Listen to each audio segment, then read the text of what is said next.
The South Carolina Hall of Fame was founded in Myrtle Beach in 1973 to recognize and honor contemporary and past citizens who have made outstanding contributions to South Carolina's heritage, history, and progress. Benjamin Elijah Mays was born the youngest of 8 children in the community of Epworth in Greenwood County on August 1st, 1894.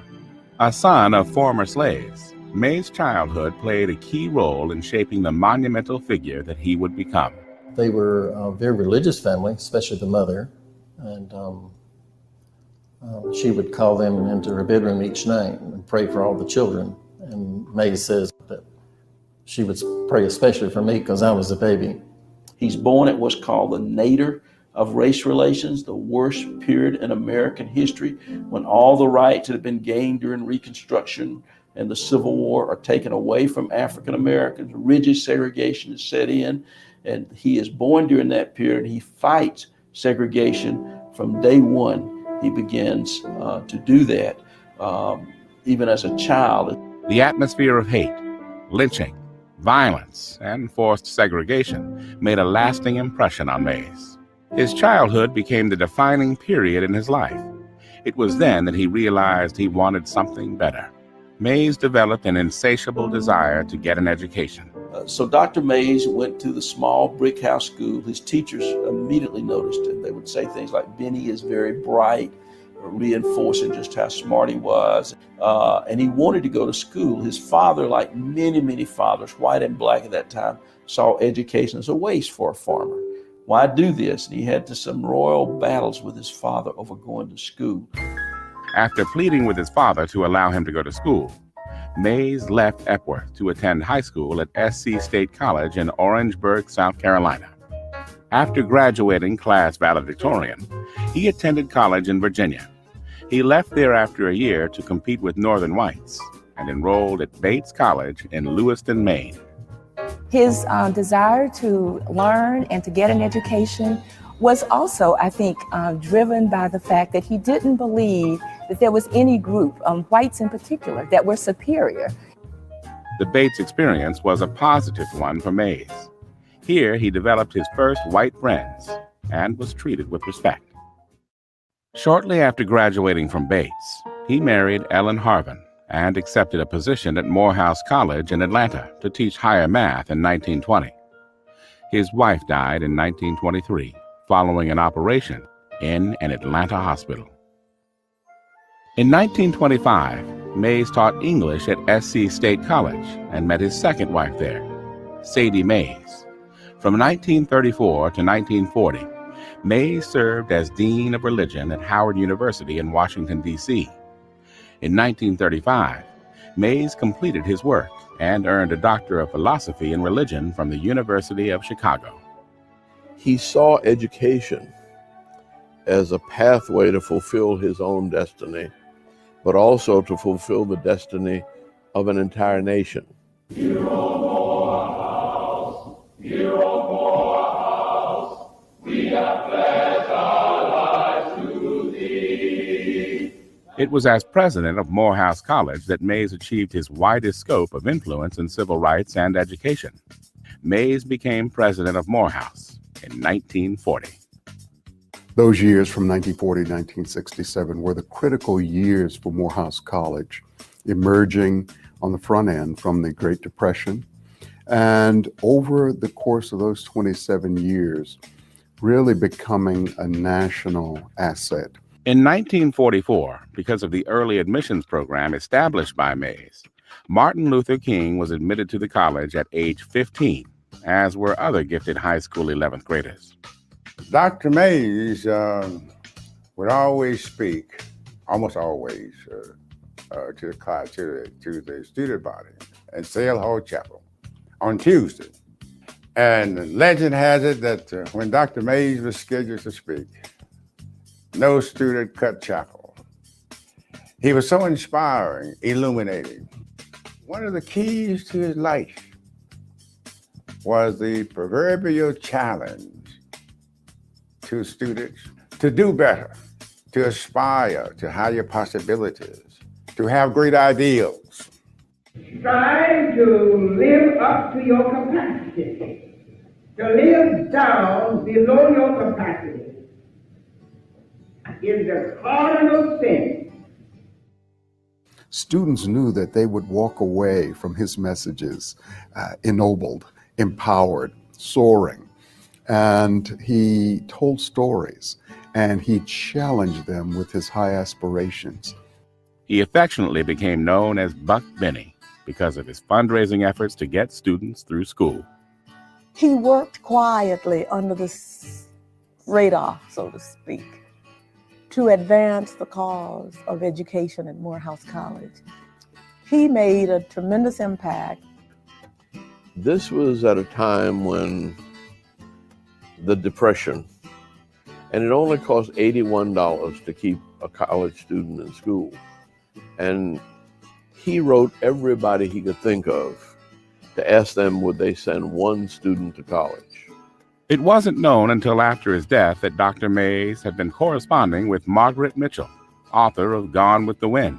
They developed a relationship where she not only educated one or two students, but she finally came to a realization that there were very few black doctors when her maid became ill. And so she came to Dr. Mays and said that any young men that you think could qualify to be physicians, I'll be glad to pay their tuition if you don't tell anybody. Perhaps the most significant relationship that he developed was with Martin Luther King Jr. Mays became both a spiritual and emotional mentor to King, and Dr. King admitted that he was led to the ministry because of the influence of Dr. Mays, especially during his famous Tuesday morning chapel sermons to the students. And because he didn't have any boys, he always looked at Martin Luther King as a kind of a son. And Martin Luther King looked at him as a spiritual father. In 1936, Mays discussed nonviolence with Mahatma Gandhi during a world tour of the YMCA. He brought those teachings into his sermons. I would believe that this influenced Uncle Benny and his messages to the students here, which I can just imagine young Martin Luther King Jr. sitting here in Sale Hall on Tuesday mornings, soaking that up and that forming some of his views about nonviolence. If there hadn't been a Benjamin Mays, there wouldn't have been a Martin Luther King Jr. That he was very much a product of Dr. Mays' religious thinking. He was very much a product of Dr. Mays' influence from Gandhi that was passed on to him. And he turned to Dr. Mays for advice. Longevity has its place, but I'm not concerned about that now. I just want to do God's will. Indeed, Dr. King's influence in the civil rights movement is permanently imprinted into the fabric of America's history. On April 4th, 1968, Martin Luther King Jr. was shot and killed in Memphis, Tennessee. Dr. King had handpicked Dr. Mays to deliver his eulogy in the event of his death. Mays continued his influence, meeting hundreds of national and international leaders. But he's one of the great architects of the civil rights movement, not only in training individuals, but in writing in his books, as a leadership in churches, as a pastor, as a college president. He set the standard, and he was uncompromising.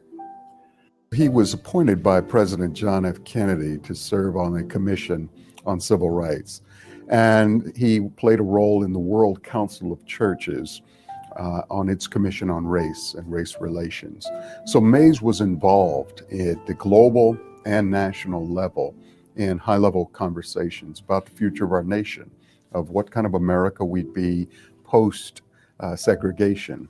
During Dr. Mays' long tenure as president of Morehouse, he traveled and spoke and wrote extensively about the evils of segregation.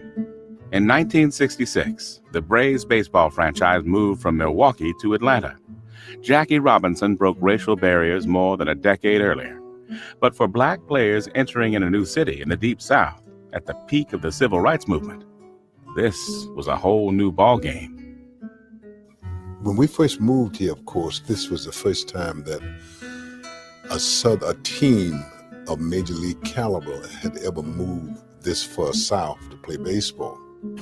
And of course, he was one of the guys that was one of the persons really that made things a lot easier for myself and some of the other black ball players.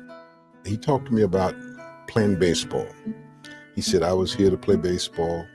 The other things, just let other people handle it, like the civil rights and et cetera, let other people handle it. My job was to play baseball.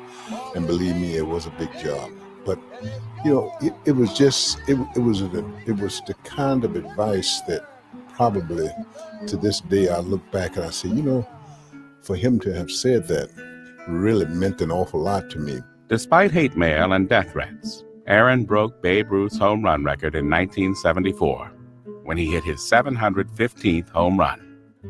2 years after retiring from Morehouse College, Dr. Mays was elected to the Atlanta Board of Education. He was the first African-American board president. Not only did he raise a generation of leaders at Morehouse, but he was responsible for leading Atlanta schools through their desegregation crisis. Atlanta schools were integrated without an incident. In every facet of Mays' career, he excelled and was held in the highest regard as an educator and community leader. In recognition of his influence in education and racial equality, Mays received more than 65 honors and awards from state, national, and international associations. I think he took Jesus quite literally with this was the purpose of life: to feed the hungry, to clothe the naked, to heal the sick, to set at liberty those who are oppressed. And I don't think you can find a better legacy than that. Dr. Benjamin Elijah Mays died on March 28, 1984, 4 months short of his 90th birthday. Well, he is one of the first citizens of South Carolina and a great representative ambassador for American values and American democracy to the world. I don't know who else, presidents, vice president, whoever they may be, that had an impact in this world as much as Dr. Mays did.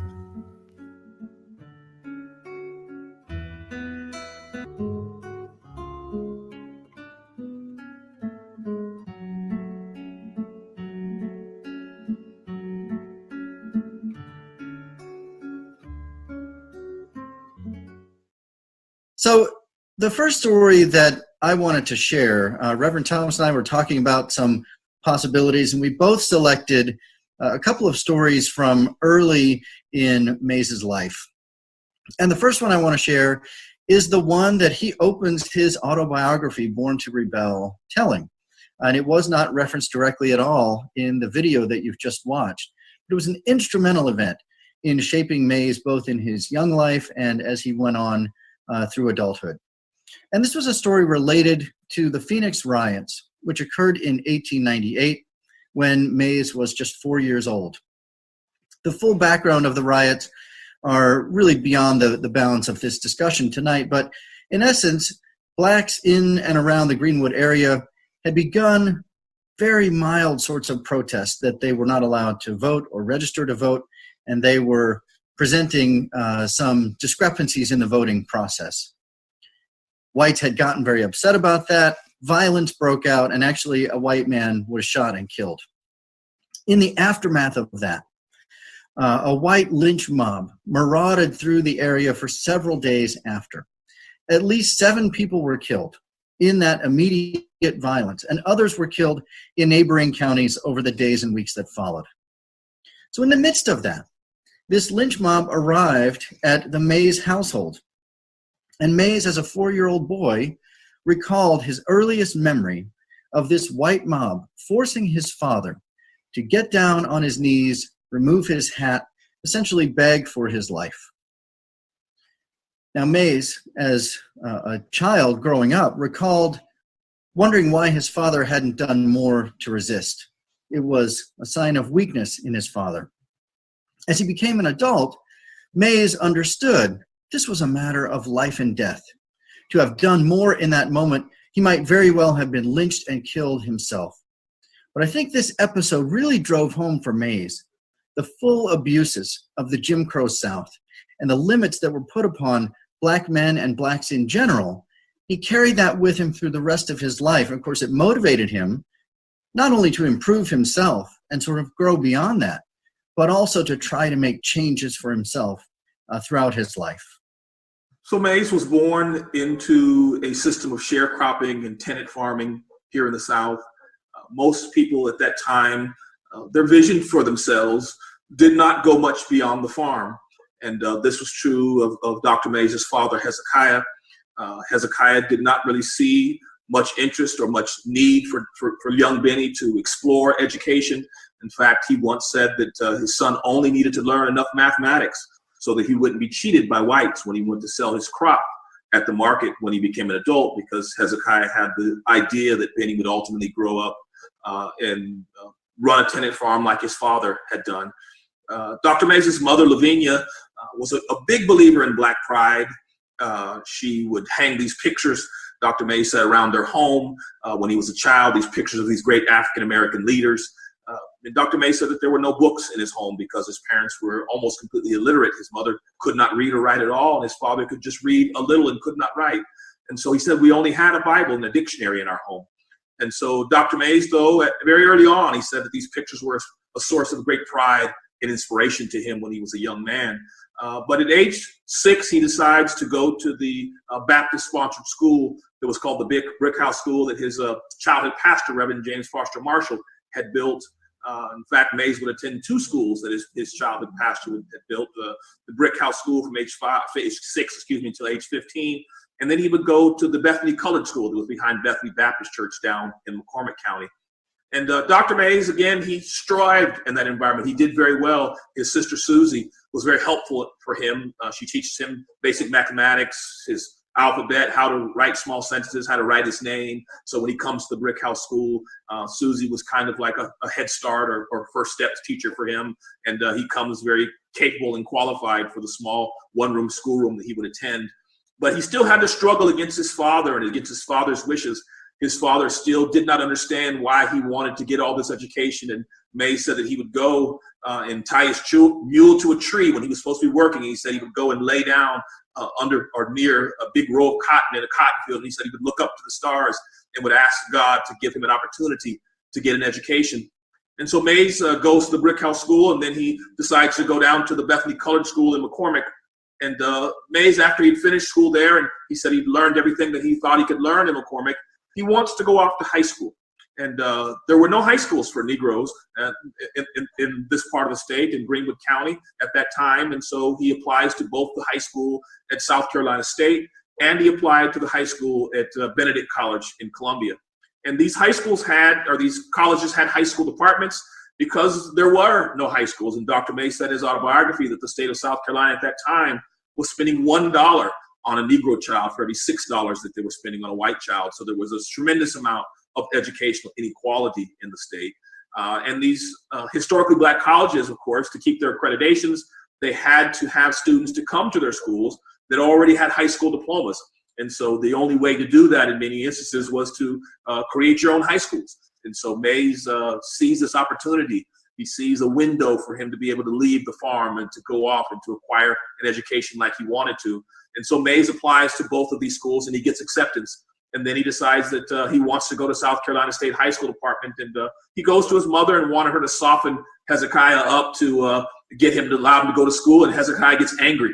And he confronts Benny, and in anger, Dr. Mays said, "My father threw a $10 bill at me." And Dr. Mays said he picked it up and gathered his belongings and then caught the train down to Orangeburg to go off to high school. One of the tragedies and sort of miraculous things of his life is that when he gets down there, he has to take some tests to determine what grade he was ready to enter in high school. And he was only ready to enter the 8th grade. And Dr. Mays is almost 18 years of age. He leaves in June. And in August 1st of that year, he would have turned 18. And he's only ready to enter the 8th grade as an 18-year-old man. But he stays down there for 5 years and gets straight A's for 5 years. He becomes valedictorian of his class when he graduates in 1917. And Mays really was miraculous how he overcame all of these things. But one of the other things he had to overcome while he was there was his father's insistence that he continue to come back and to work on the farm. And for his first 2 years of high school, or his first year in the remedial school and his first year of high school, he goes down and does what his father wants him to do. And he goes down and he returns after the wintertime in the spring to work on the farm. And when he comes back for his second year of high school, his third year down there, he is confronted by one of his professors who tells him, Benny, if you keep going back to the farm, you'll never graduate from high school. So Dr. Mays decides he's going to write his father a letter and tell him, Daddy, I can't come back. And him and his father have this exchange of letters. The first letter from his dad really just sort of said, son, me and your mother need your help here on the farm. We need you to come back and to assist us. And Mays responded by saying, Dad, I'm 20 years of age. And if I continue to come back home, I'll never finish high school. I'm sorry, but I can't come back. His father's second letter that he had drafted, because of course Hezekiah couldn't write, so he had to have this letter written for him, said to Benny, if you're not here before when springtime gets here, I'm going to send the Greenwood sheriff to come down there to Orangeburg and to pick you up and bring you back to Greenwood. And Dr. Mays said he was surprised when springtime came that his father did not come to get him because his father was a man of his word. And his mother later told him that Hezekiah your father didn't send the sheriff down here because he had seen too many black boys bloodied and beaten by the Greenwood sheriff, Hezekiah said, and he just couldn't stand to see another one, particularly his own blood. And I think that the story of Mays is very important, particularly to young people that are watching, that Mays had to really sort of write his own story in life. He had to kind of reject the vision or the view of his father and to chart his own path in the world. And it was a path that was not very well charted for young black boys from the Piedmont. There were no boys here at this time attending high schools or going off to high school. This was something that he had to sort of figure out his own way as he went. And although I will say again that his mother was very helpful because Lavinia had really placed a tremendous amount of pride in him. And Mays would later say that young men and young women have to learn very early on that they have self-worth and self-value. And he would preach that to his young students years later at Morehouse. But Mays really took the bull by the horns, and he took advantage of every resource that was in front of him. And Kevin and you and I talked about that oftentimes young people don't do that. They don't take advantage of the resources that are in front of him. And when you look at Mays, he had the Brick House School, he had the Bethany Colored School, he had the opportunity to go to either high school in Columbia or high school in Orangeburg. And all the other young men of Greenwood County at that time really had the same opportunities in some way. And they didn't take advantage of them. And so Mays's life is very much an example of someone that took advantage of every resource that was in front of him to pursue the things that he thought he should do and could do in life. Yeah, absolutely. I think this idea of Mays kind of breaking through the limitations of that era and bucking the conventions of the day becomes one of the overriding themes of his entire life. And the title of his autobiography, Born to Rebel, suggests he's rebellious in a lot of different ways. And it's not just lashing out in kind of an unpleasant way, but just by gaining an education, just by going away to school, by going to the North. All of these things were breaking through the limitations that so many other people were not able to break through at that time. Well, we've both selected another story from a little bit later in Mays's life. And I want to talk a little bit more about his relationship with Margaret Mitchell, which was mentioned briefly in the documentary clip, but I want to talk a little bit more about that, partly because I don't recall that it's something we have discussed in the previous sessions we've had at Lander and our discussions about Mays. It's also just a sort of fascinating story from his life and kind of unexpected as well, that he would have this relationship with Margaret Mitchell, who so many people associate with this kind of old South mentality from the film Gone with the Wind. Much of that is really not an accurate depiction. So when Mays arrived at Morehouse College as the president in 1940, it was in a pretty rough economic way, and things only got worse during the war years. And so he started writing letters to many of the prominent individuals in Atlanta and elsewhere. And Margaret Mitchell, the author of Gone with the Wind, was one of the people that he wrote to. And he did get a response through her husband, who was named Mr. Marsh. And so Mays and Mr. Marsh, along with Margaret Mitchell herself, corresponded several times over those years. And eventually, as the documentary mentioned, Mitchell began to respond, first by sending $80, which was enough for one scholarship for one student to go to Morehouse, and then gradually over time increasing that amount. Now, this is sort of a surprising outcome, but Mitchell had her own story that Mays couldn't really have known anything about, but he struck a chord in his letters to her. And one of the things he couldn't have known was that Margaret Mitchell herself, like Mays, as a young child had witnessed a race riot. In her case, it was the Atlanta race riots in 1906, when 16 blacks were killed. This under spurious stories of black men raping white women, none of which was true, but it sparked these riots. And she was horrified by the violence, and her father also was horrified. And so their sympathies were with the black victims of those riots back in 1906. And Margaret Mitchell took those memories with her throughout her life. She also developed a genuine and special and close relationship with several of the black domestic workers in her household over her lifetime. And she was very sympathetic to the struggles that they faced in their own lives, particularly in the realm of medical care and trying to get adequate medical care at that time. And so when Mays reached out to Mitchell, it seems unlikely, I suppose, but she was already predisposed to be sympathetic towards blacks, and she listened to his messages in the letters and ultimately responded and became one of the great benefactors of Morehouse College during that time. So I think this shows us a little bit about Mays in terms of his persistence, his willingness to reach out to and work with whites at that time, which not all blacks agreed with that. And he really was very eloquent in his letters and struck just the right tone to connect with someone like Mitchell. And so it speaks not only to this unique relationship, but also just his great skills as a college president. So Mays, by the time the 1940s are here, as you said, he's in August of that year, he became the president of Morehouse College. He had gone through this process of education. He had gone off for 1 year to Virginia Union in Richmond, Virginia. And then for the next 3 years of his life, he goes up to a school in Lewiston, Maine called Bates College. And his drive to get to Bates College was that he wanted to go somewhere where he could sit side by side in classrooms with white men and to prove that he was as mentally capable as any man, because in the southern United States, that wasn't possible. And Mays had really gotten into his head somehow that white Northerners were much smarter than white Southerners, so he wanted to go up there and prove he was as mentally capable. Mays goes through this process from graduating from Bates College, going to the University of Chicago and earning both a master's degree in 1924 and then a PhD in 1935. And then in 1934, he takes the reins as the Dean of the School of Religion at Howard University. And Mays really began to distinguish himself. We were at the tail end at that point of the Harlem Renaissance movement and this whole idea of the new Negro, in other words, a Negro man or a black man who had really redefined what manhood was, or redefined what the image of the Negro was. And in terms of manhood, Mays begins to represent that like probably no other person in America.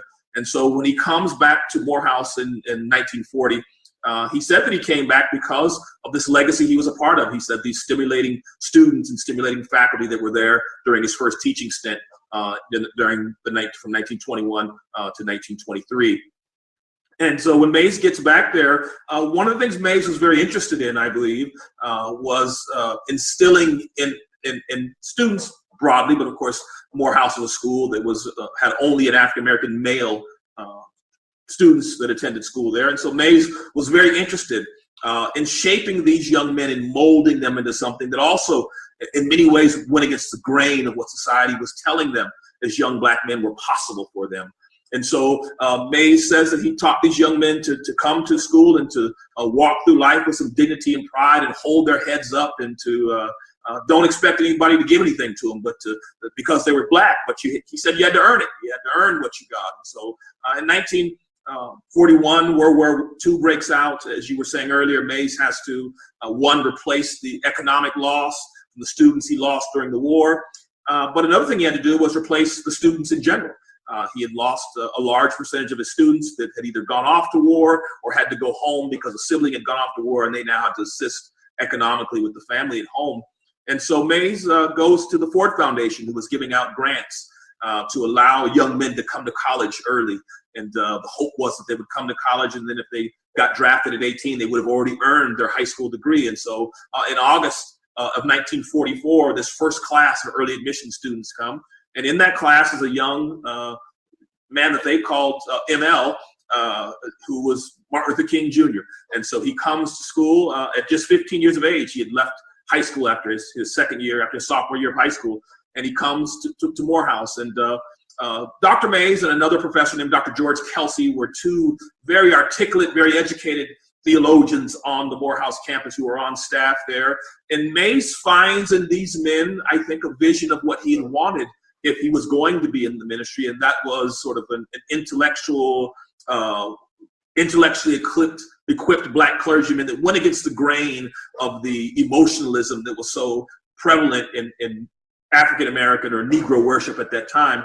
And so King really sees these men, and Mays in particular. Mays preached every Tuesday the chapel sermons at Morehouse in the chapel, and these sermons moved King in a great way. In fact, after these sermons, King would oftentimes come to Mays's office and want to talk to him about what he had talked about. And Mays begins to develop a relationship with the family, and Martin then invites Dr. Mays to come to his home to have Sunday dinner. And these Sunday dinners became kind of not an every Sunday, but kind of a regular annual occasion during his time at Morehouse. And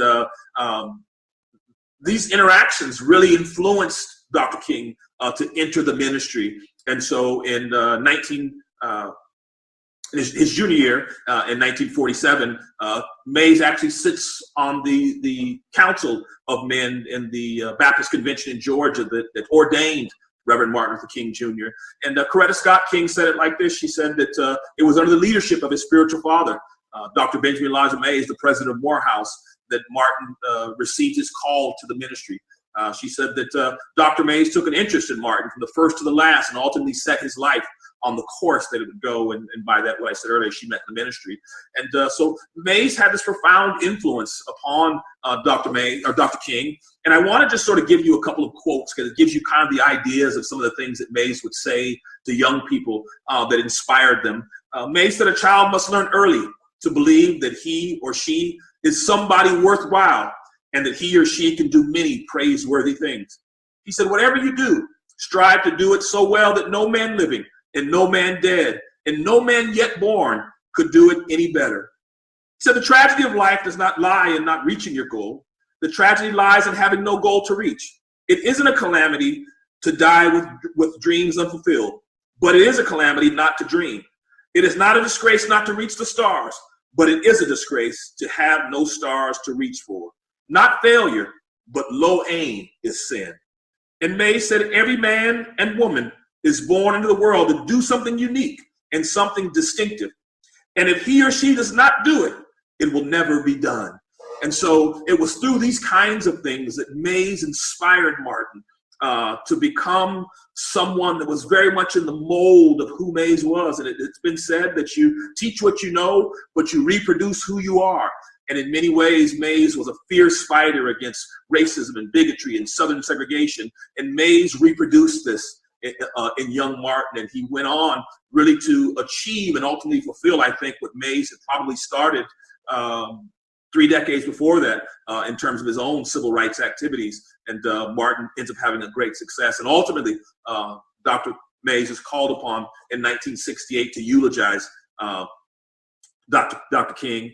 And he ended that eulogy by saying what King had said to him. And what King said to him was that if physical death was the price that I have to pay to rid America of prejudice and injustice, King said nothing could be more redemptive. And so Mays, even in that moment, was very powerful and left the words. And a lot of what we hear King say, and I'll say one last thing because it just tells you how much influence. But there are just a ton of sayings that we attribute to Martin Luther King Jr. that really were not King sayings; they were Mays sayings. And the one, of course, that I say this one because most people know it. That people say, well, Martin Luther King Jr. said that 11 a.m. on Sunday morning is the most segregated hour in America, and that was actually a Mays saying that Martin borrowed from him. And interestingly, the only person that ever complained about how much Dr. King used Mays' materials was Dr. King's wife. Dr. Mays' wife. She once railed about it to a reporter for the Atlanta Journal-Constitution. And when Mays found out, when he was asked about it, he said, well, my wife is a grown woman and entitled to her own opinion. In other words, he didn't want to get in trouble at home. But he further went on to say that as long as Martin was using my material to advance the civil rights cause, Mays said he didn't really care who got credit for it. But Mays and Martin had this wonderful relationship of more like a spiritual father and a spiritual son. And the two of them and their two lives and legacies sort of collided in 1944 to really change the trajectory of American society. And I think it's one of the great stories of a teacher and a student throughout the entirety of human history.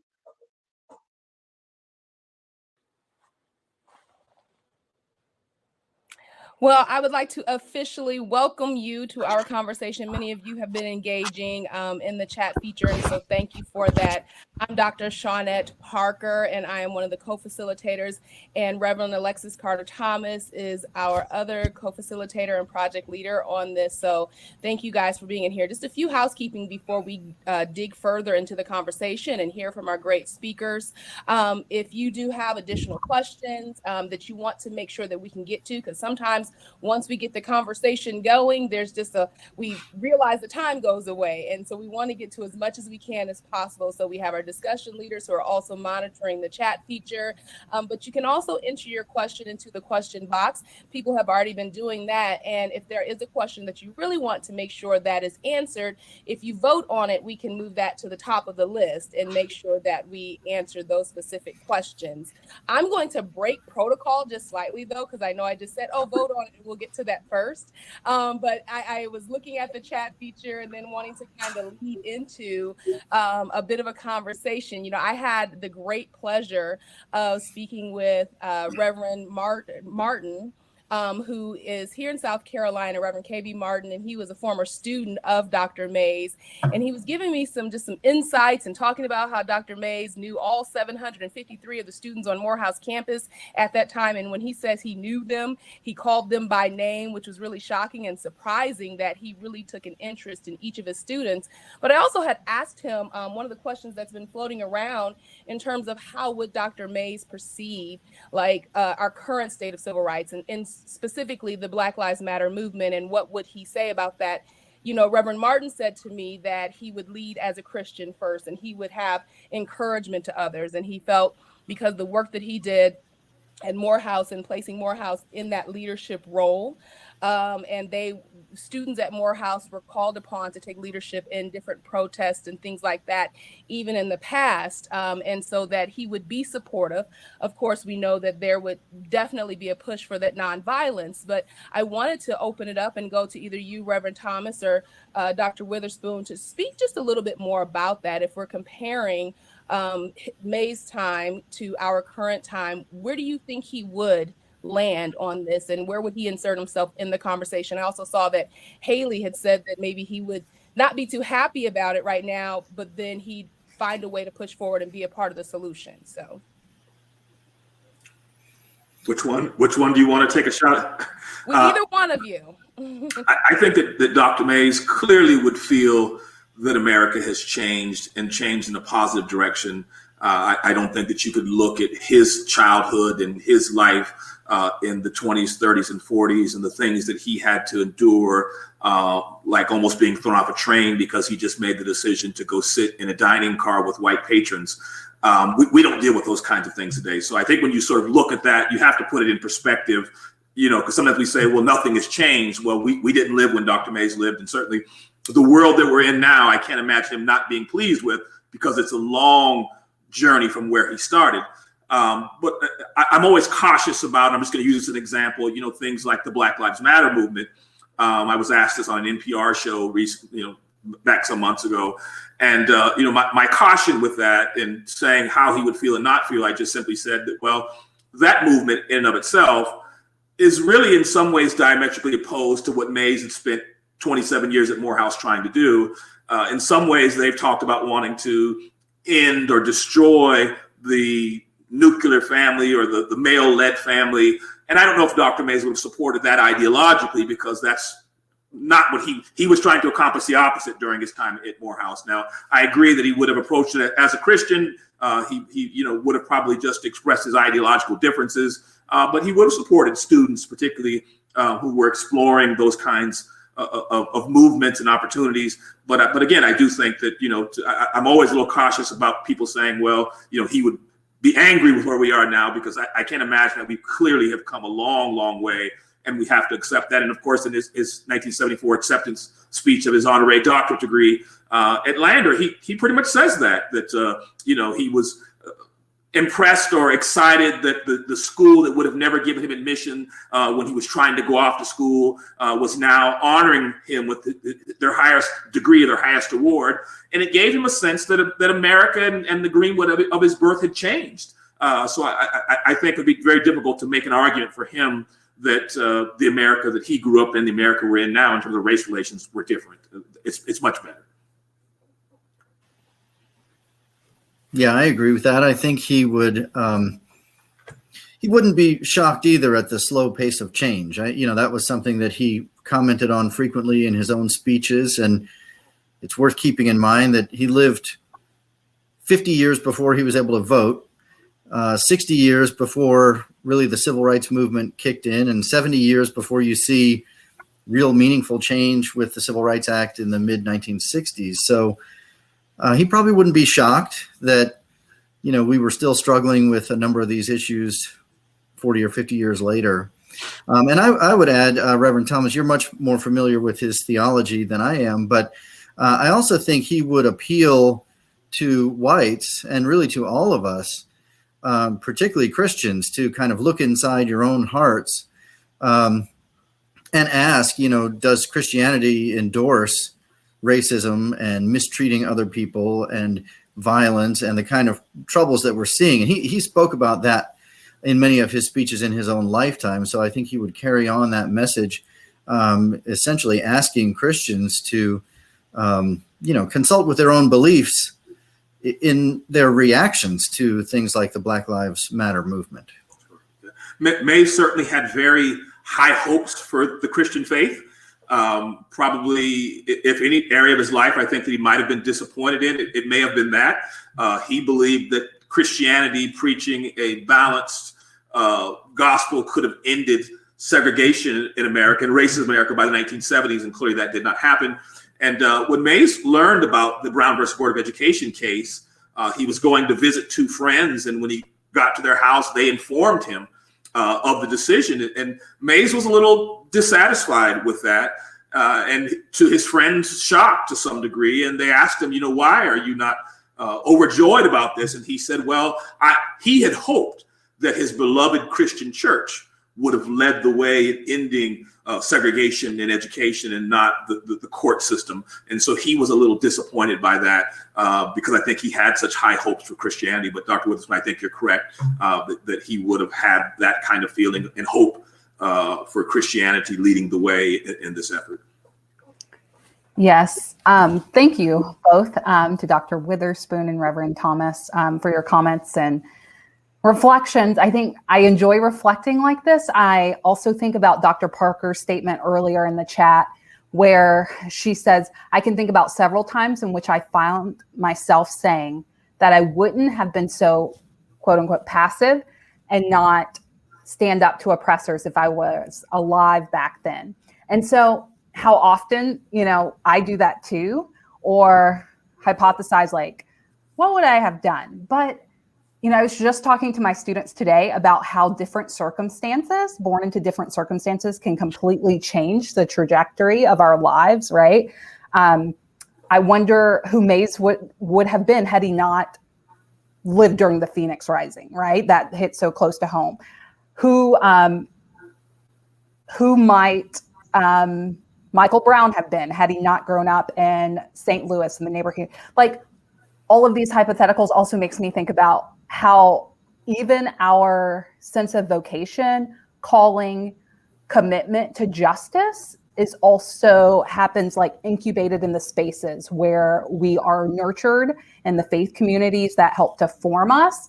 And so I do wonder, like, if Dr. Mays would have been around during this time, would he actually, or even born, let's say, in the late 1900s, would he have actually been the Dr. Mays we've known? Would he have looked at a Bates College?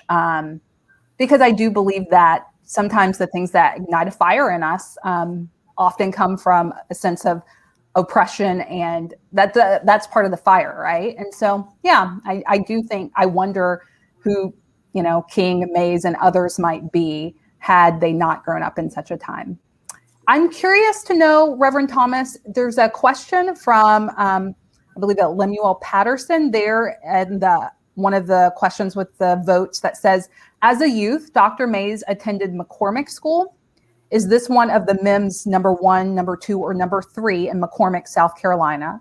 Or was there a McCormick School in Greenwood County? Did Dr. Mays preach in Abbeville, South Carolina churches? Are you able to speak to any of those? So Dr. Mays does attend the Bethany Colored School that was in McCormick County. It's also called the Bethany Normal School, the Bethany Negro School. It has many different sort of names to it. It was one of the schools that was created by his childhood pastor, Reverend James Foster Marshall. Reverend Marshall, in my opinion, sort of should be iconic in our local histories in what he accomplished in terms of building these schools to really help directly before and after the Reconstruction to help the Negroes come up through education. And so he does go to Bethany Colored School in McCormick County for a few years. I'm not familiar at all with Mays preaching in Abbeville County, so I can't really speak to that. I don't know of any instance that I've ever read. He did come back here in Greenwood to preach at places like Mays United Methodist, but I do not know. I don't have any recollection or any memory of hearing of Dr. Mays ever preaching in Abbeville. It doesn't mean it didn't happen. I'm just saying I'm not aware of that. Thank you. What about the next question? Dr. Mays spoke at Lander College. Is there an archived recording of this speech? If so, can it be made available? Dr. Witherspoon, are you able to answer that? I actually do not know. I don't know if we have a copy of that speech, and perhaps Reverend Thomas might know that one too. I believe that there is an archived copy of that speech. I mean, I have the actual speech, the original that he wrote his little notes on in the margin and stuff here that he spoke from is in our case here at the Mays site. But I do believe that there is an actual video of that speech. And if you look at like Born to Rebel, the ETV film that was done, the pictures of him speaking are from that. I think they're stills from that video. And the young lady that's sitting next to him was actually the president's wife. My mind just went blank. I can't recall his name right now. But so yeah, there are some. Now I don't know. I think I may have that here, but I'm not going to throw that out here tonight for sure. I'm pretty sure I have that video here. Okay, thank you. Yeah, I would. Great question, Lemuel Patterson, because I'd be interested in hearing that. That might be something, if we do know if there's a recording, that we could make available in some way, if there is a way to convert that and have that in maybe MP3 or 4 form that we could share that. All right. Dr. Jackson, and it was Barbara Jackson who I was talking about that's in that picture. Yeah. Got it. Thank you, Dr. McMillan. So a couple really great questions. Let's go to Dr. Rubin's question. And we've heard that Dr. Mays was a major influence on Dr. King, but I'm interested to hear other effects you think he had on the civil rights movement. Who are the other important people he had an influence on? What did he do from his position leading Morehouse College? Anywhere around that. So thank you, Dr. Rubin, for your question. Me or Dr. Witherspoon?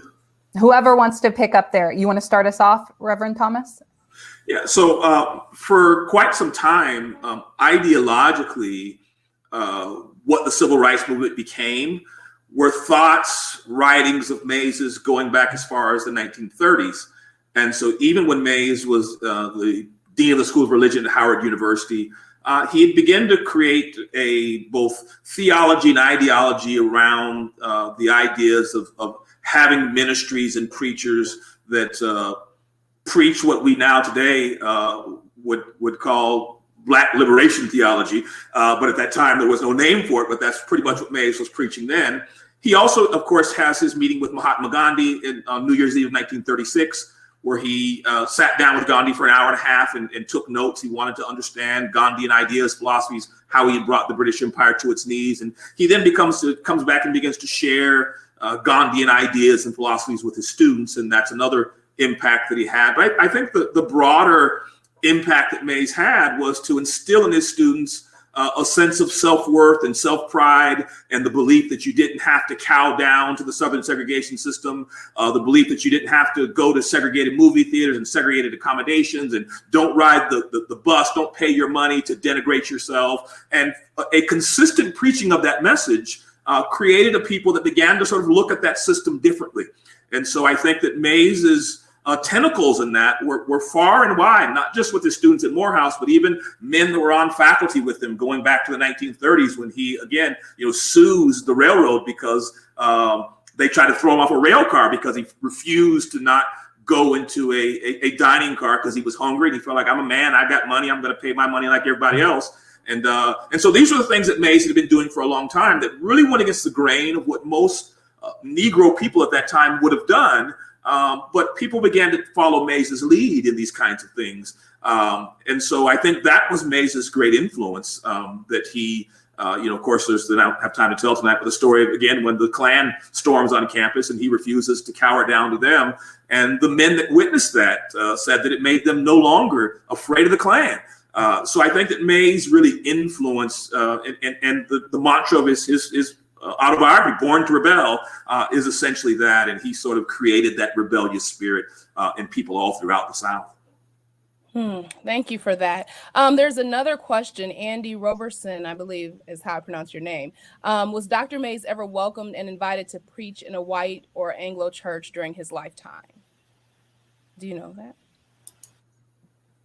Are we asking me again or Dr. Witherspoon? Either one. Do you want to? Well, so Dr. Mays, of course, was a member of the Council of World Churches.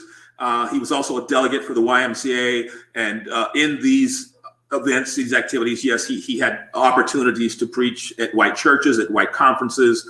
And so he had a lot of opportunities to preach in front of white people in white congregations. And I'll just follow up on that question. So how, and I'm talking to you, Reverend Thomas, to make that more clear. How was that received then?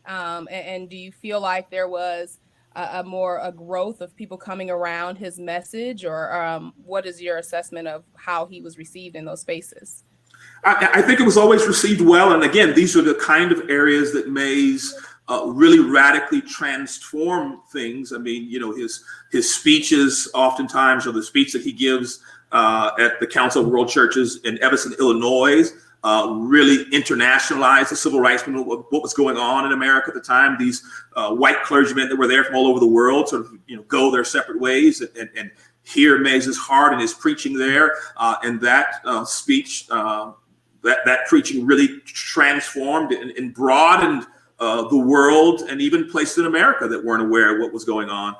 So I think that it was received well. And it was, Mays did it with a tremendous amount of dignity, and he had the ability to go into various circles of people in various denominational settings and, do him. I mean, I think he was very, very good at that. And he did it with a great amount of dignity that was probably unmatched by anybody at his time. Yeah, I'll add just a little bit. I was looking through the questions a moment ago. A couple of things, Dr. Parker, you mentioned, I think one of the things that's remarkable about Dr. Mays is how he knew all of the students who came through Morehouse College.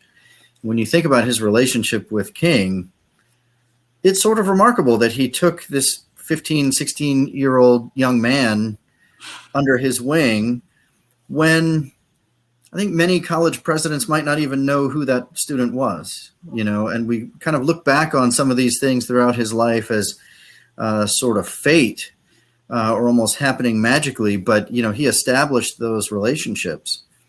And then Chris and I were talking last weekend when we were out at the site with the class about these kind of tentacles and how Mays, there's a Forrest Gumpian sort of quality to him that he seems to connect and just be in contact with so many different people.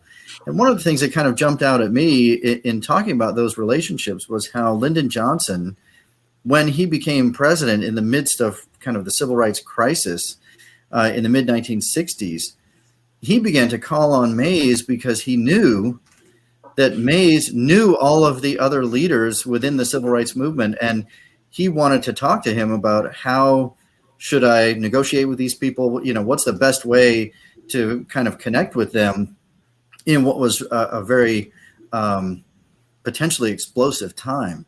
And so I think that just kind of speaks to his ability, Mays's ability to reach across all kinds of racial barriers, class barriers. He was able to communicate with anybody he needed to really throughout his career.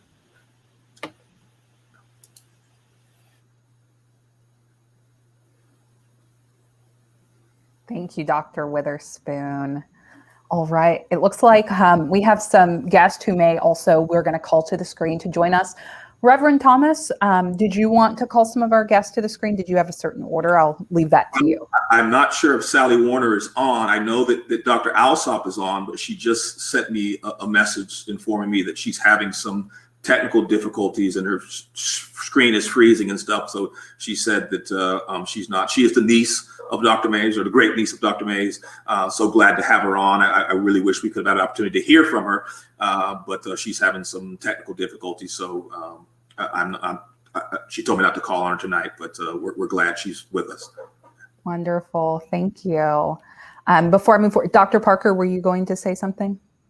Okay, we're good. All right. I was there's some great comments in the chat. Thank you for engaging in the chat. Thank you, Isaiah and Haley, and those. I've really enjoyed reading your comments. We have a question that's popped up here that's also been voted on. So, are unique scholarships available to all races because of his push for education, or were there different factors? I'm not sure I fully understand the question. So, Michael, would you like to come and speak or speak more to your question, what you mean by the question you're asking, Michael? I want to make sure I'm also saying your name correctly.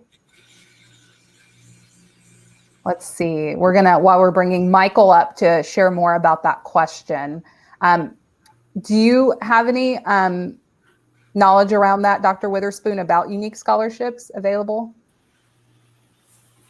I think Michael might be asking if Dr. Mays was the driving force behind minority scholarships. And I would have to say not necessarily. I mean, he did certainly play a role at Morehouse in that realm, but I think every institution kind of develops their own scholarships in that way. And I'm not sure about the drive for that at the federal level. You know, if there are minority scholarships. Dr. Witherspoon?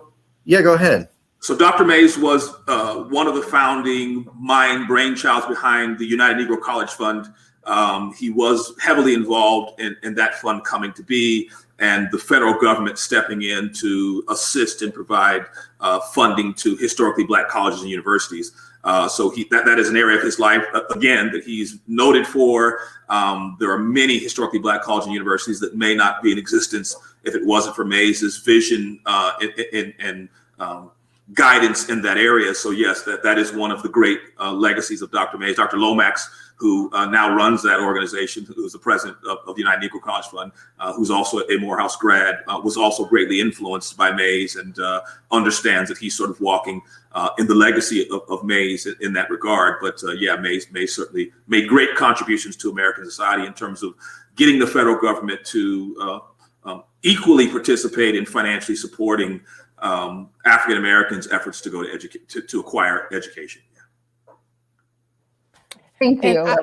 Go ahead, Dr. Parker. Well, I'm sorry. And I was looking at another question. It looks like it's one in here that comes from Jaquan.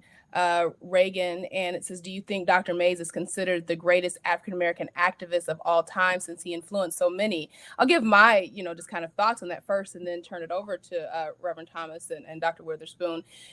For me, when I think about like the greatest, I always caution and push back because I think there's so many people who have had an important impact. And I don't never want to diminish anyone's their contributions, even yours, even ours, even mine. You know what I mean? It's like sometimes I feel like if their name is not that well known, they're not given the credit or seen as that. So I don't know. I think on one hand, someone can argue, because I know many people outside of Greenwood or outside of South Carolina may have never even heard of Dr. Mays, or outside of Morehouse. And when I think about the Black history and the different activists, and when I even ask my son or my children, of course they name the top ones, Malcolm and Martin, maybe even Medgar might fall into those lines. And it's like, is it the celebrity that we look at in terms of saying the greatest? And I think it's somewhat just, I guess, your own perception of those contributions and the difference that they made in your life and in the community's life. And so I know I personally try not to put it in terms of these levels of the greatest. Clearly, we see that he had a major influence, but I think that might be in the eye of the beholder in terms of who we consider the greatest. But I would almost say for myself, I don't know that that's that important. Dr. Witherspoon, do you want to speak on that a little bit? Yeah, I agree with that. I think, top 10 lists and top 5 lists are fun and great conversation starters. And we could do that. And I think Mays would be high on that list. In my book, yes, number 1. But I agree. When you're thinking about these things from a serious academic perspective, trying to call one person or the other the greatest, you always feel like you're demeaning someone else who might be equally as important. And I would add as well that, Mays was standing on the shoulders of giants himself in his own life and career. He's certainly important for creating the kind of tree that he does through Martin Luther King and so many others. But he was also building on the thinking and the activism of people who had come before him as well. So, and there's a long tradition of that. So I think I would just sort of echo your comments. It's a fun conversation to have, but I'm not comfortable calling anybody number 1, because then you're always sort of slighting number 2, and I don't want to do that. Well, I run the Benjamin E. Mays Historical Preservation Site, so I'm going to say he was the number 1. But of course, I'm a little biased in that. No, I say that jokingly. But I think if you look at Mays, and I think it depends on what you're saying. If you're talking about the entirety of the history of African Americans, it's pretty difficult to say that anybody is the GOAT. But I think if you're talking about the grain of history that we call the civil rights movement, and sort of King rising to the top, and Andrew Young and Maynard Jackson and all of those that were sort of a part of that southern branch of the civil rights movement, I don't think anybody in that line had any greater influence than Mays. Dr. Witherspoon, your comments earlier, we can sort of take that to sort of really say, and again, this wasn't done in a vacuum. There was a long history of the social gospel traditions at Morehouse even before Mays comes. But to think that he led an institution and influenced a young man to have a PhD by the time he's 24, and by the time he's 26 years of age, he is the leading civil rights leader in the country, and maybe in the history of the country from that time until he's killed in 1968. To think that you could have influenced that is an extraordinary thing to be a part of in any way. And so I think that Mays's influence on the civil rights movement, both ideologically and motivationally, I don't think that anybody motivated people in the way that Mays did. And his motivation, his sort of hypnotic influence, literally raised up an army of young men and women who transformed American society. And and sometimes we talk about the men, but sometimes we don't talk about the women. like Marian Wright Edelman, who, of course, created the Children's Defense Fund and who's done great work in helping to impact education for young poor, primarily people of color, but poor people across the board. She said that during her time at Spelman, Dr. Mays was the greatest influence in her collegiate life and career. And she, of course, called herself a Mays girl and came across the street every Tuesday to hear Benny deliver his Tuesday chapel sermons. And so I think, and I mentioned that to say, his influence was great in that area. And I don't think anybody had the influence on the civil rights movement that Dr. Mays did.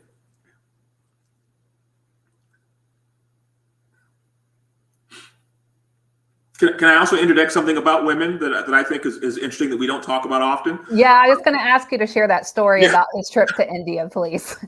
And then we'll move to some final questions. Dr. Parker will pick up after Reverend Thomas, and we'll answer the questions. Go ahead. So Mays goes to India, of course, in 1936, leaves in 36, goes to a conference in 37, is greatly influenced there by a woman who had some very outspoken ideas about women's issues in the Middle East. And she had some ideas about the concerns about Negro women in the United States. And so Mays's trip home, he sort of chews on this discussion a lot and comes back home. And during that summer, the summer of 1937, he and his wife and a couple other faculty members and their wives at Howard have these series of discussions about women in the ministry and women having opportunities in an arena that had largely been shut to them, and that was seminary education. And so in the fall of 1937, Dr. Mays makes a decision to admit women to the School of Religion at Howard University School of Religion. And during that time, from that time until he leaves in 1940, 15 African-American women enroll, 9 graduate, 2 of them come back after he leaves to finish their degrees. And so 11 of those women of the original 15 get advanced degrees in religion at a seminary in the United States. And the influence and impact upon that in what Howard University School of Divinity has meant to women in the clergy is far and wide and reaching. And I've said, if any of you young ladies are on that want a research project at some point, I think it would be a great project to look at. But certainly it's one of those areas of Mays's life that took a great deal of courage and vision and direction for Black women in the church, in the body of Christ. And even now, of course, Dr. Thomas, not this Dr. Thomas, but that runs the Howard University Divinity School, realizes that her life and legacy very much rests upon the legacy of Mays and that decision to admit women. And again, we're talking about 1937. We're not talking about 67 or 77. We're talking about he made this decision in 1937. It's just an extraordinary thing, and really gives you a sense of the fairness of Dr. Mays, the balance of Dr. Mays, and the vision of Dr. Mays in his leadership in education. Thank you for those insights. I definitely, when I think about how I am influenced heavily by just so many who come before me, and especially many of our civil rights activists, and how much you can see their true character. And it's interesting. I'm going to read what his great niece wrote about him, because it's like, that's the message that I get as I'm listening to these stories and I'm hearing what you're talking about. And when I had the conversation with Reverend Martin about how much he cared about just his students and pushing you to be great. And Reverend Martin told about how, even the moments in which they had to be chastised on campus, he just had these high expectations, and that resonates well. And then clearly in her comments, you can see those were his expectations. She wrote here, Uncle Benny always took the train north and always traveled in car S21. When the train stopped in Greenville, South Carolina, my mother, his niece, always took us to see him. He always asked, what are your grades and what are you reading? He always pushed us to do better. And I think, if anything, that's that message that we can probably take away from his life, is that it's this push to do better and be the best that you can be, and seeing that in the example that I believe that he led with. So it's interesting to me that I, even not being a part of his family, still that resonates with me, and I get that same kind of feeling. Yeah. Sorry, and I'm trying to read here. Reverend Carter Thomas, did you know where we're going? I just needed to process the next question. No, you're good. I wanted to go to John Moore's question about was Mays investigated by the FBI or placed on a monitoring list like Angela Davis or Dr. King? Wiki says that his nomination to the Civil Rights Commission was blocked because of perceptions by prominent white senators that he was a communist. He denied that affiliation, but how did that attribution affect his legacy? Great question. Thank you, Mr. Moore. So Mays had two instances. The instance he just referenced, and he also was nominated by Kennedy to be a UN ambassador. Both of those efforts were blocked by the two Democratic Georgia senators who started these objections that he was a communist. There is no record in any place that we've ever seen that Mays had any communist affiliations, nor do we ever hear him preaching any communist doctrines. In fact, Mays, probably as much as any leader of his time, believed in the goodness and greatness of America and its founding. And we find that, of course, in his students. I mean, you find in King, in Jackson, in Andrew Young, and all of these great leaders, a sense of American patriotism. They just asked, like King said, that America live up to its calling and its promise. And so I don't know if it tarnished Mays' legacy at all, because I think that, over time, people realized that much of that was a lot of nonsense, that there was it was baseless and meritless. And so I don't really think it ever tarnished him in any way. In fact, as it related to the Kennedy nomination, he said he didn't even know that Kennedy even nominated. He found out about that years later. He wasn't even aware of it. So I don't think it tarnished him in any way, at least from my perspective. Yeah, I'll add just a little bit to that. I actually was reading about this afternoon. And John, that's a very insightful question. So thank you for asking about that. And I agree with everything that Reverend Thomas said about it.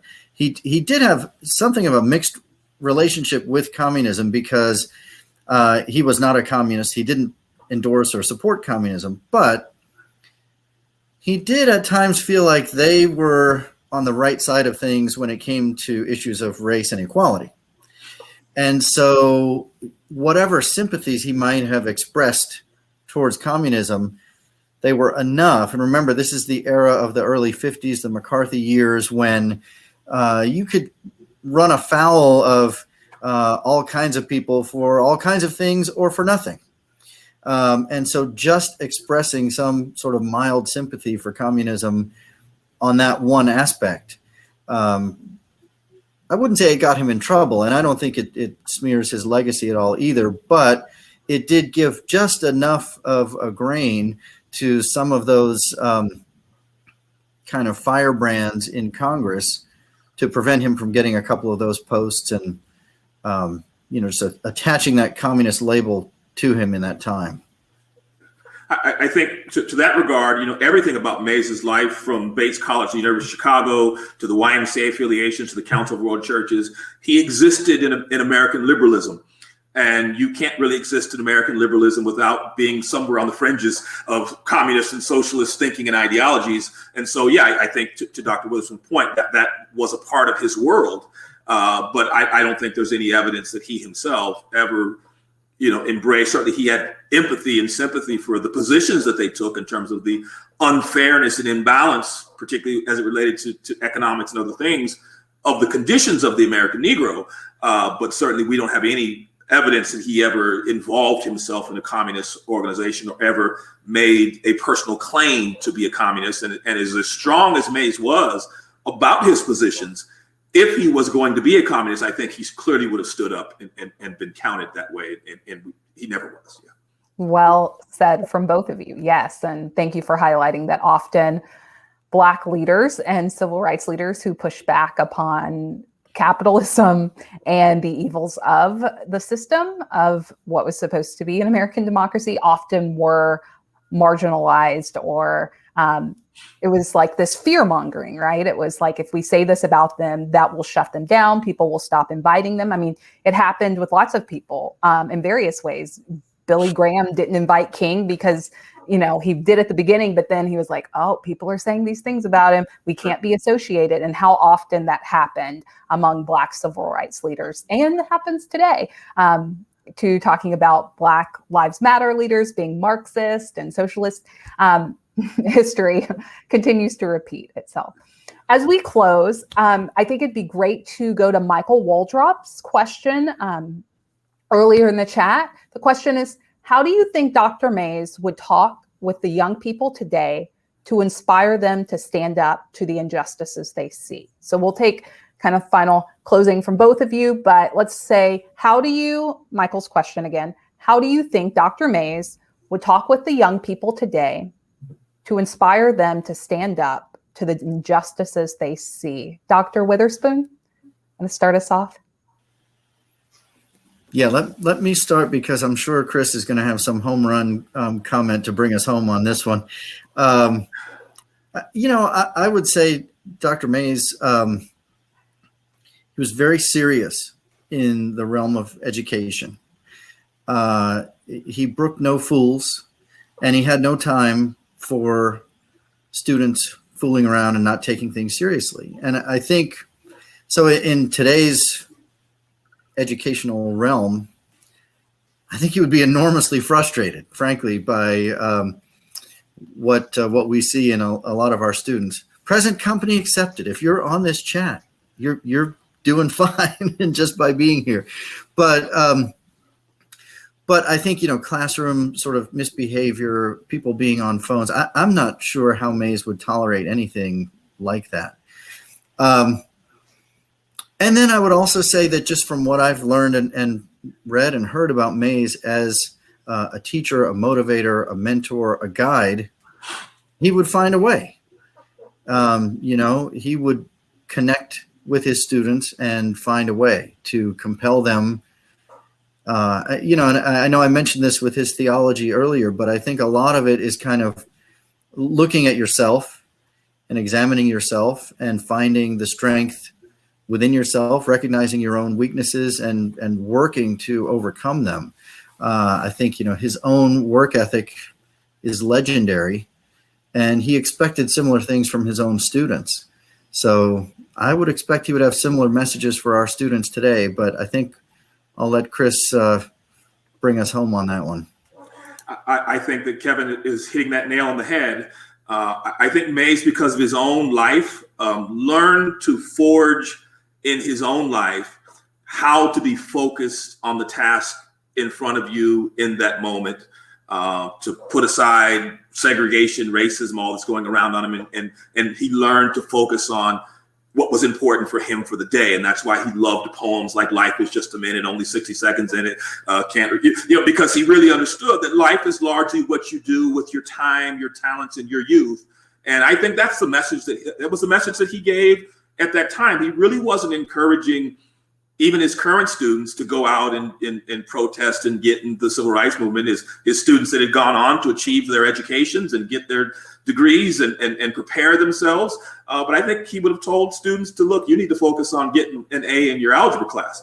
And I think that was largely his message, that, he expected focus out of you, greatness out of you, purpose, intention out of you. And I think that would have been his message to young people. Don't sit and wander towards stuff that's outside of the sphere of what you can control. And much like what he said, in the clip earlier to Hank Aaron, when Hank comes to Atlanta and, all of these distractions were there. And his message to him was pretty much, focus, young man.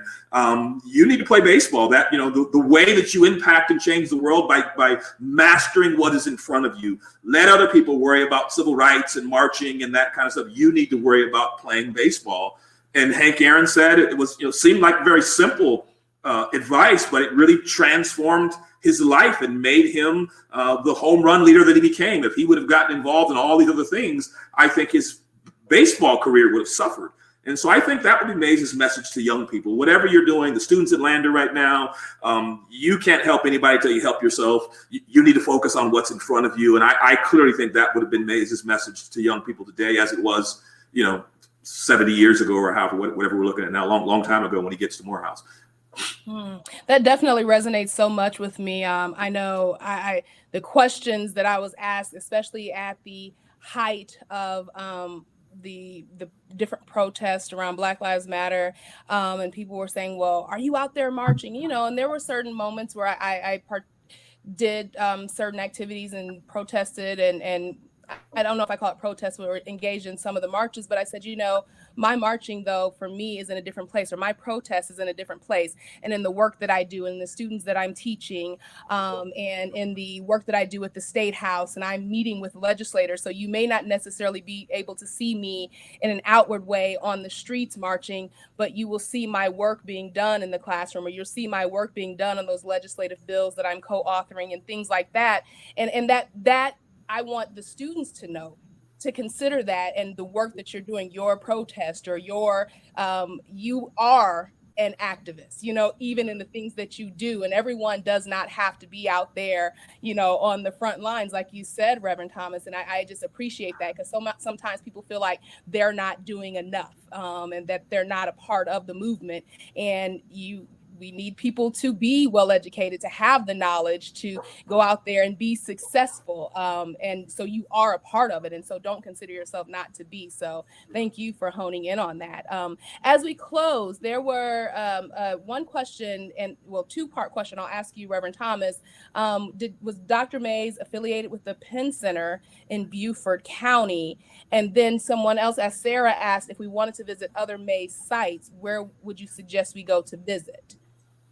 So Dr. Mays was affiliated with the Penn Center. He was very helpful in the Penn Center. He spoke there.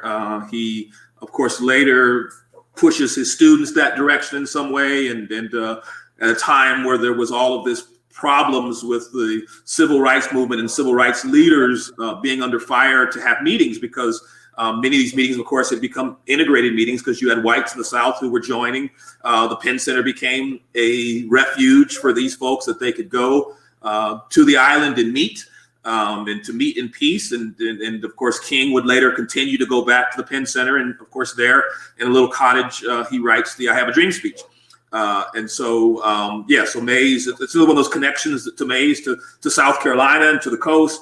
And of course, you know, during the civil rights movement, the entire civil rights leadership sort of descends on the Penn Center several times, and stays there and meets there. And so, yeah, he was involved in that effort. And Dr. Burton wrote a wonderful book about the Penn Center, and he talks about that connection in the book. So if you want to buy Dr. Burton's book, Dr. Burton, if you're on, I'm plugging your book, so I want some royalties from that. Thank you, Reverend Thomas.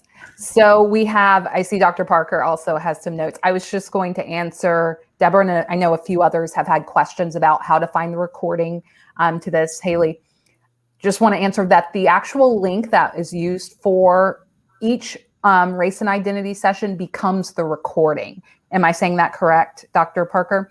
So the link you use to get here, or if you want to go back and look, you go to the RID website and you want to go back and listen to session 1, the exact link that is the live session is also the recording. And so note that for future, that if you miss a session, you can always follow the link on the website.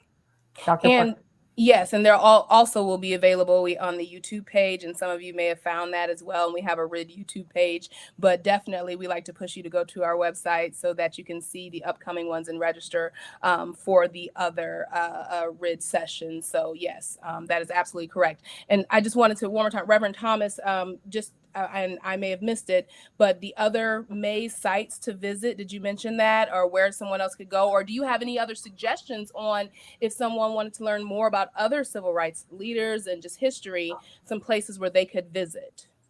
So are we talking? Well, so I would go to the Civil Rights Trail. We are one of the sites on there. It is a wonderful website that was created that tells you all of the major civil rights sites around the country.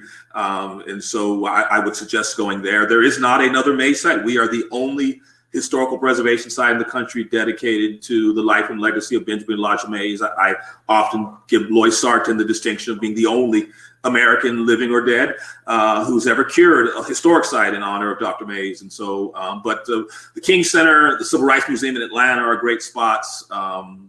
Greensboro is a wonderful place. There's some sites in Rock Hill in our state to go to. So there's just, but I would look at the Civil Rights Trail. There's a lot of wonderful places and opportunities there, and to go and see, even places closer. I mean, people don't realize that Morehouse College was founded right down in Augusta, in the basement of a Baptist church down there. That's a great historic site. So there are great places even, within an hour of our location to go and see and to touch and experience. And so I encourage them to. But I would go to the Civil Rights Trail site. Yeah, I would add also, if you're up for a little road trip to Atlanta, you could visit the campus of Morehouse College itself. And that's where his gravesite is. And the King Chapel on their campus is also a really powerful place to visit. And his archives, his records, as far as I know, are at Howard University. So if you're up for archival research, that might be the place to go. And can I also say, I know we're running out of time, but I have a group called the Mays Scholars Program. It's for kids from 12 to 17. We read Mays' autobiography, several of his books. We go to the Crown Forum series at Morehouse that would give them an opportunity to do that. We take other trips. And I'm hoping to start a girls group. Marian Wright Edelman encouraged me to do that. And so I'm hoping to start a girls group of Mays scholars. So if Shawnette or you all want to help me with that, I'd welcome the assistance, but because Mays certainly influenced a lot of young ladies that attended Spelman. But, contact me here at the Mays site, to talk about it. I'd love to have more young men involved. It's just a wonderful program. And we've had 3 of our prior Mays scholars, young men, matriculate in the last 3 years to Morehouse College as a result of going and attending these Crown Forum series for sure. And so I just encourage those young people that want to get involved and know more. And I'd love to have a Lander student come we've never had a Lander student to come participate in our Mays Scholars Program. I'd love to have that. Thank you for that information. And thank you for this conversation. Thank you to Dr. Witherspoon, Reverend Thomas, Dr. Parker, and to each of you who attended the second session of the Race and Identity Dialogue series. We hope that you have learned something that you didn't know. I think almost all of us who've attended this have learned something you didn't know prior to this session. And we also hope that you will plug the other programs, the Civil Rights Trail, and learn more, especially during this month, Black History Month, but every month. We will be back in 2 weeks for session 3 of the Race and Identity Dialogue series. That's on February 18th here at 5:30, excuse me. You can find more information on the Red website. And we will have Professor Laura Martin talking about personal writing as personal reckoning. It's going to be a wonderful conversation with us, and also a little writing kind of workshop time. So we look forward to having you join us and telling other people who may be interested in this. Thank you so much to our presenters for your time and your wisdom and continuing to share the legacy of Mays and the importance of civil rights and speaking up and education. And thank you to all. This concludes our session 2.